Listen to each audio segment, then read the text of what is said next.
Good morning. Here is today's word of blessings for you. Ephesians 6:14-17. Stand firm then, with the belt of truth buckled around your waist, with the breastplate of righteousness in place, and with your feet fitted with the readiness that comes from the gospel of peace.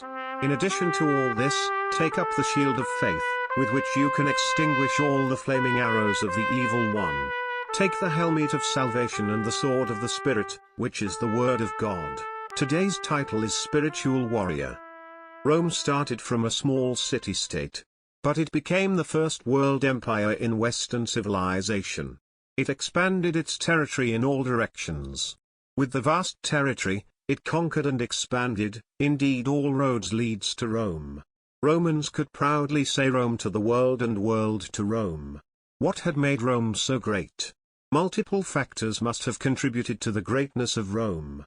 But nothing was so essential as Roman foot soldiers who terrified their enemies with great discipline and skills. At its high time, the Roman soldiers were invincible.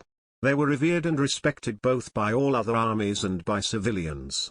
Apostle Paul adopted the Roman soldiers as a model for the spiritual warrior that all Christians should emulate.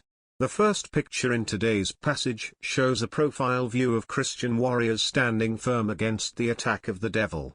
To be able to stand firm, the most essential part of the armor is belt. It has to be no buck tight around the waist of a soldier. Likewise, all Christian soldiers should be buckled tight with the belt of the truth to be able to stand firm. Then we need the breastplate of righteousness to keep ourselves from the harsh accusations of the devil. How did God make the breast of righteousness for us? By the cross of his Son.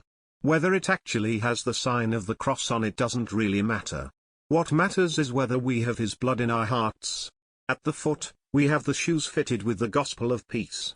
It will help us to tread on any harsh gravel path without any trouble. On the head, we have the helmet of salvation to protect and save our lives. The Roman soldiers used a unique short sword that they could maneuver handily.